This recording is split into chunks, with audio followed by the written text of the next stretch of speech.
بسم اللہ الرحمن الرحیم کی طرح ہوتا ہے، جس طرح ڈاکٹر کبھی آپ کو میٹھی دوائی دیتا ہے، کبھی آپ کو کڑوی دوائی دیتا ہے، اور ضرورت پڑنے پر وہ آپ کی باڈی کو چیرتا ہے، کاٹتا ہے، پھاڑتا ہے، چیرا لگاتا ہے، انجیکشن لگاتا ہے، بوتل لگاتا ہے۔ کیوں؟ اس لیے تاکہ آپ کا جسم صحیح ہو جائے، سلامت ہو جائے، شفا مل جائے، آپ کو بیماری سے نجات حاصل ہو جائے آپ کو۔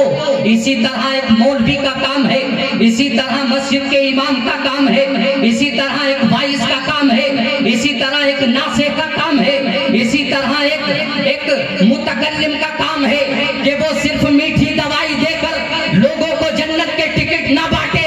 ارے وہ یہ بھی بتائے کہ فجر کی کیا اہمیت ہے، وہ یہ بھی بتائے کہ ظہر کی کیا اہمیت ہے، وہ یہ بھی بتائے کہ نماز کا کیا مقام ہے، وہ یہ بھی بتائے کہ روزے کا کیا مقام ہے، وہ یہ بھی بتائے کہ علماء کا ادب کس طرح کیا جاتا ہے، وہ یہ بھی بتائے کہ ماں باپ کی خدمت کا صلہ کیا ہوتا ہے۔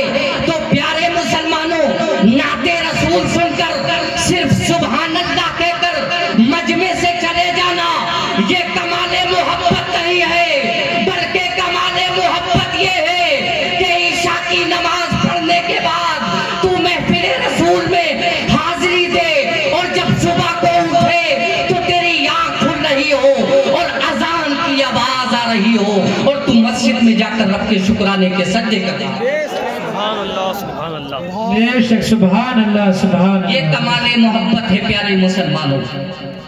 خطبہ مسنونہ کے اندر میں نے ایک آیت کریمہ آپ کے سامنے تلاوت کی، انما یتذکر اولو الالباب، عقل مند لوگ، چتر لوگ، چالاک ہوشیار لوگ نصیحت حاصل کرتے ہیں۔ نصیحت حاصل کرنا بے وقوف کا کام نہیں، نصیحت حاصل کرنا کسی جاہل کا کام نہیں۔ نصیحت وہ لوگ حاصل کرتے ہیں جو دانا ہوتے ہیں، جو زیرک ہوتے ہیں، جو ہوشیار ہوتے ہیں۔ اللہ کے رسول نے فرمایا القیس من دان نفسہ وعمل لما بعد الموت۔ عقل مند وہ ہوتا ہے جو اپنے نفس کا محاسبہ کرتا رہتا ہے، کبھی فجر میں کرتا ہے، کبھی ظہر میں کرتا ہے، کبھی رات کی تنہائی میں کرتا ہے، کبھی مکان کے گوشے میں کرتا ہے۔ میرے مولا، میں 30 سال کا ہو گیا لیکن میں نے کتنی نمازیں پڑھی ہیں، کل بروز قیامت تیری بارگاہ میں آنے کے قابل ہوں بھی یا نہیں ہوں، وہ محاسبہ کرتا رہتا ہے، وہ جائزہ لیتا رہتا ہے، وہ اپنے نفس کا خیال رکھتا ہے۔ وَعَمِلَ لِمَا بَعْدَ الْمَوْتِ، اور مرنے کے بعد جو آخرت کی زندگی ہے اس کے لیے عمل کرتا رہتا ہے، کبھی ورد کرتا ہے، کبھی وظیفہ کرتا ہے، کبھی تلاوت کرتا ہے، کبھی عبادت کرتا ہے، کبھی شکرانے کے سجدے کرتا ہے، کبھی صدقات کرتا ہے، کبھی خیرات کرتا ہے، کبھی نماز کے ذریعے، کبھی عبادت کے ذریعے اپنے رب کو راضی کرنے کی کوشش کرتا ہے۔ تو پیارے مسلمانوں، عقل مند وہ ہوتا ہے جو رہتا دنیا میں ہے لیکن تیاری آخرت کی کرتا ہے، جو رہتا یہاں ہے لیکن سامان آخرت وہاں کے لیے جمع کرتا ہے۔